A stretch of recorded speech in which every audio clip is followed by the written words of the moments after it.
So today we're going to try something completely different, and we're going to actually do some cooking. Well, you know, whatever cooking, whatever this is, it's in a pan, isn't it?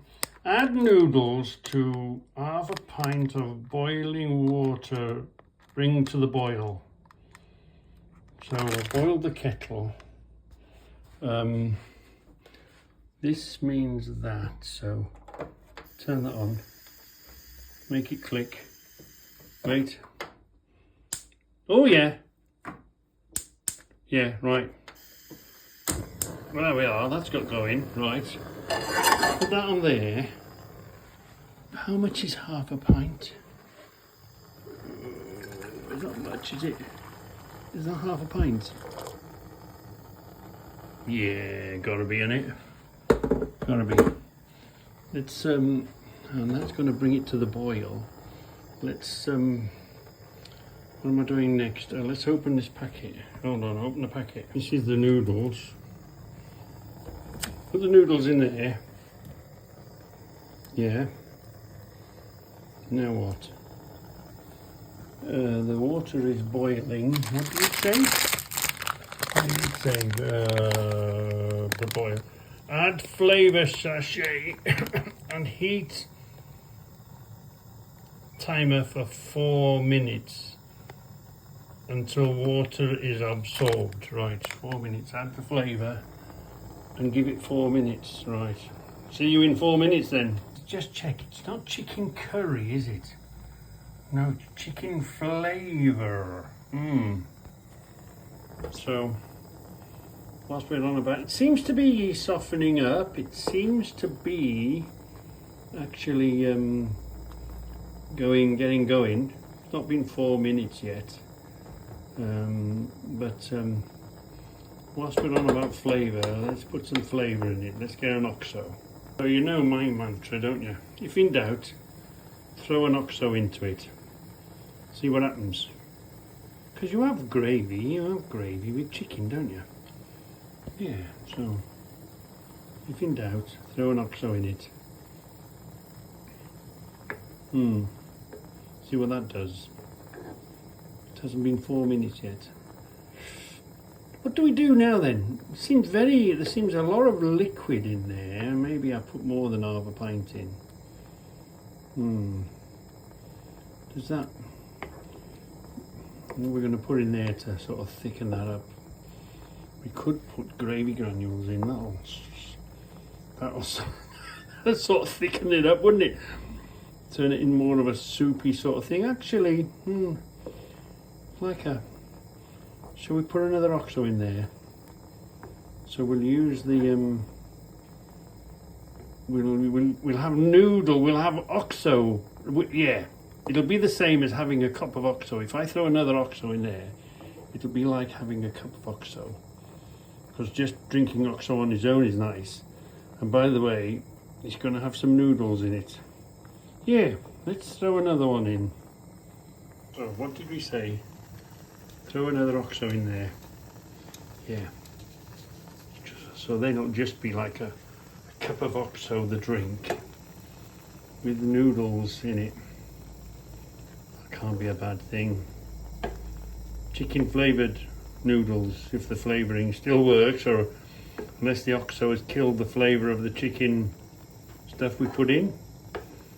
It's boiling, it's not sticking. I'm not using a steel thing, so what else did it say on the packet?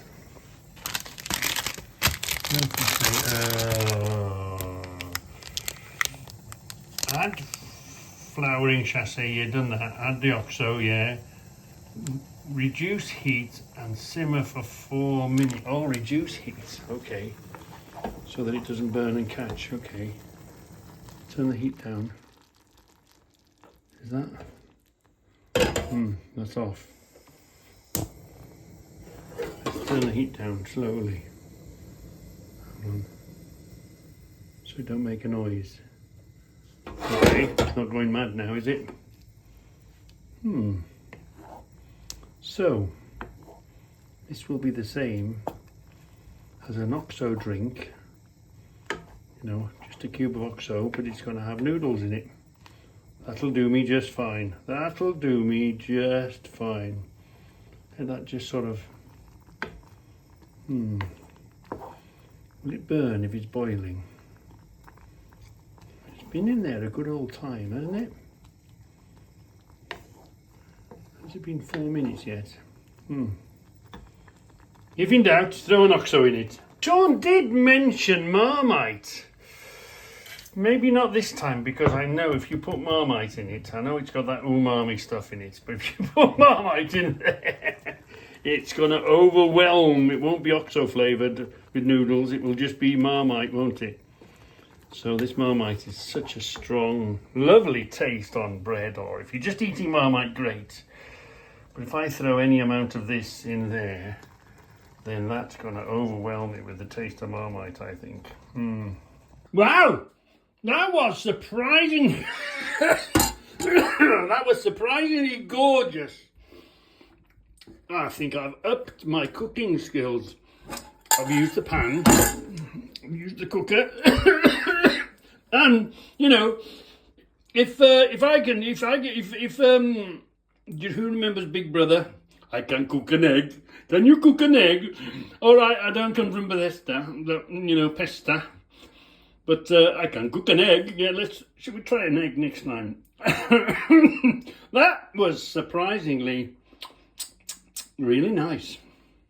So let's try the wing. We're going to try it every day. We did the switch. Was it the switch? Wasn't it the switch? This is another day. I expected to fire. Yeah. Do you know what? It just may have been something as stupid as that switch. Yeah. So this morning, I came into this garage and I thought, right, today I'm going to get rid of all the wood. All these bits of scraps of wood's got to go. I keep it there. It's no good, is it? And I've got scraps of wood over there. And mainly because I haven't got much shelf material left, because I wasn't thinking outside the box. I was only thinking of a shelf. Now, you know what it's like here. That was a 4-foot shelf because we had 2 planks and we made 4 shelves out of it, 4 foot each, didn't we? That's why that became that size. We made most use of what we had. So, and again, it's, what do we think of a shelf? A shelf is a shelf and maybe supports up the middle. It's, yeah, it's not like that. We don't live in a perfect world. No. So, I'm thinking a shelf doesn't have to be one straight line with stuff on it. It can be bits of shelves, can't it? So I'm thinking today we're going to clear it all out here, get rid of the rubbish bits, right? And then we can use bits, you know, we can make this is a small shelf, and we could put another one next to it to the size it takes. We've got a few of these long ones here that we can scavenge. So, I'm thinking a shelf is a box like this, isn't it? And another box here, and another box there, and another box there. Well, it doesn't matter if that's a short box or a longer box. It doesn't even have to be the same level. It can be thin shelves, and then a thick shelf, and a thin shelf, and a thick shelf. So we'll make the shelves today out of what we've got, rather than thinking, right, I need a plank this long to make that shelf. That's not making the use of, that's what we had. We had big long planks, so we had the convenience to cut those up into shelves. And like I say, we had 2 of those planks, so we just cut them both in half, and that was the size of the shelves. Same here. but we've got no long runs of wood anymore. But does it matter that this might be a short one and there might be a fat one next to it, and we'll start in the bottom. We'll make our first shelf, then we'll decide how we're going to do the next shelf and materials we've got, and how we're going to do the one after that, and how we're going to do the one after that, and how we're going to do the one after that. By using what we've got, and we've got seriously shorter bits of wood. But that shouldn't be a hindrance. We've even got this boarding, haven't we? That's a shelf on its own, isn't it? We'll make that this, 2 shelves there, a couple of shelves here. Even if it's 3 next door to each other, or a big gap and a small gap. We've got some of these here, haven't we? Yeah. This one again, look. So, yeah, that's what we're going to do. We're going to attempt. My cutting might have to be a bit more on point, shall we say. But we're going to attempt. And that will give us space to put stuff.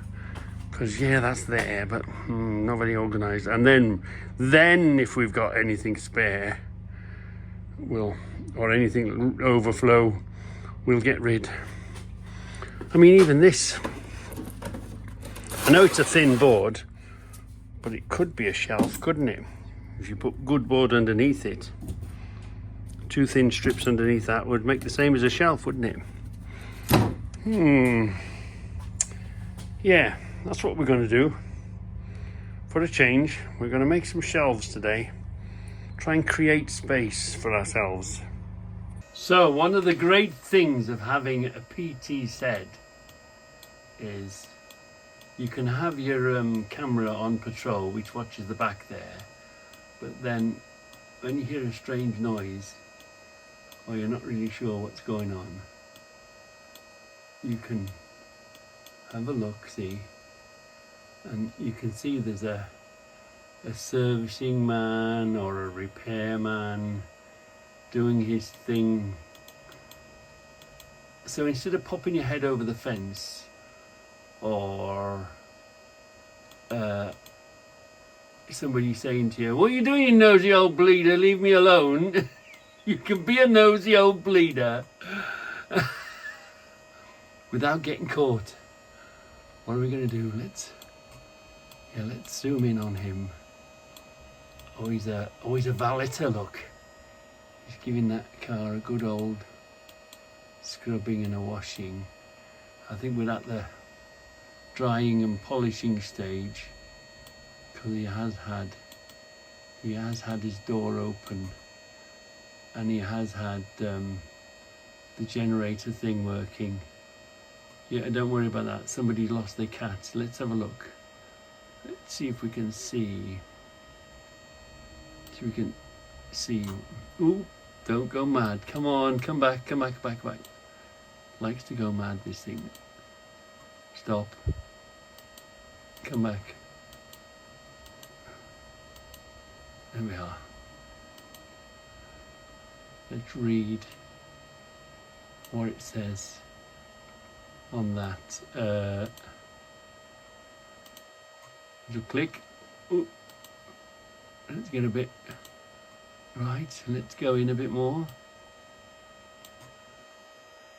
Yeah.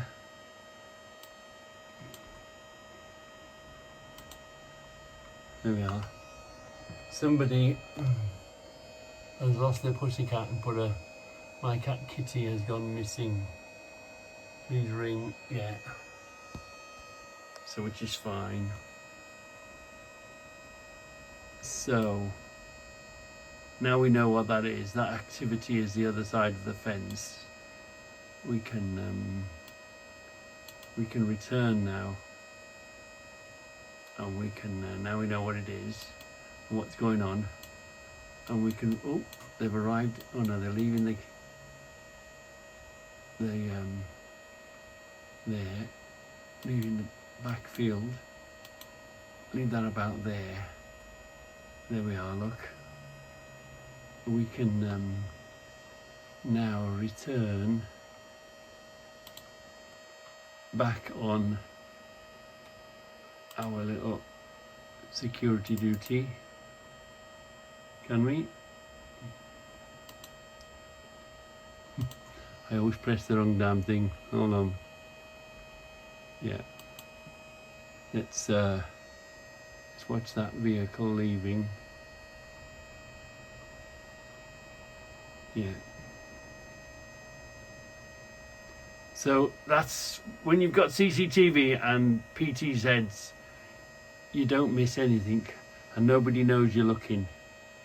It's fantastic, isn't it? You can be a nosy neighbour without being caught. So let's get back to where we were. Let's put that into its position, and whilst we're here, we'll have a quick flash around. Yeah, greenhouse doors open. Do stuff like that, you know, just check everything. Yeah, the front is good. There's nobody at the front door. The wing is safe. Oh look, there's a nice clear floor in that there, isn't it? And the side is okay. So yeah, all is good. Yeah, all is good. Right, so get yourself a PT shed and you can be a nosy neighbour and not get caught. You keep an eye on a general overlook of everything. So the good thing is when you're in your workshop with your doors shut and whatever, can you hear? That must be the power washer next door making a noise. But if you want to check, then you've also got run a feed into where, you know.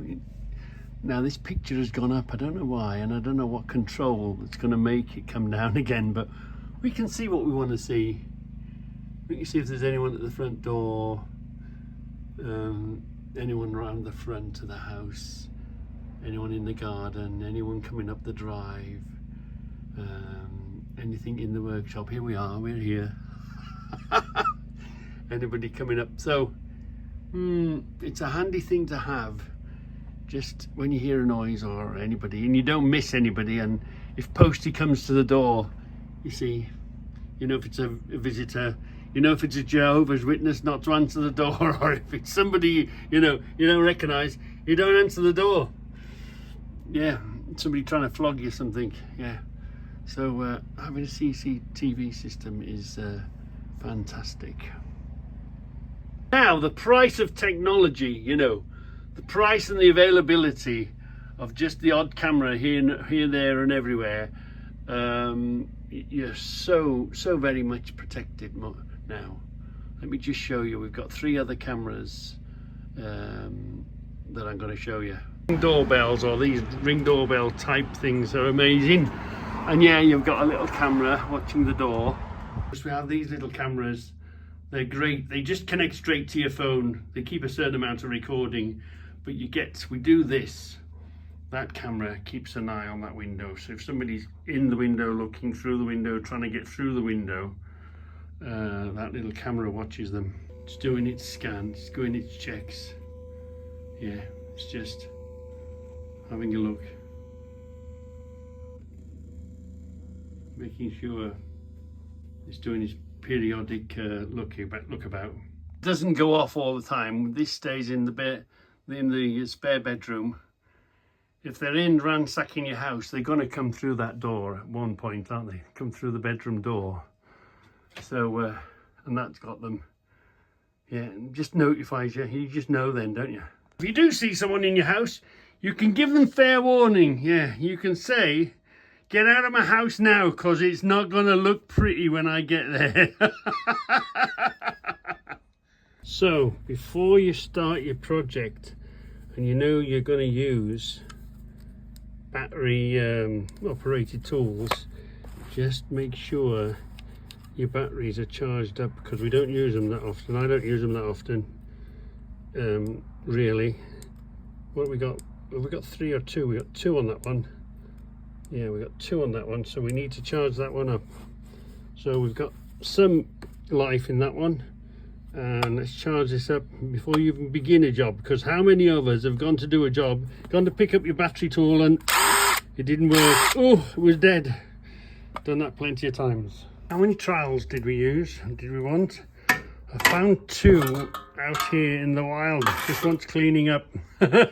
How many does that make that we've got? Oh, there's something nice about seeing a nice clean area. Yeah, and seeing dust and garbage ready to go in the bin. Throw that away. Use this maybe. But we're going to be able to make some lovely shelves in there now. Yeah, with all the smaller bits. Something nice about seeing a nice clean area, isn't there? Although I'm well behind, I've still got lots and lots to do, but each little step is one step closer.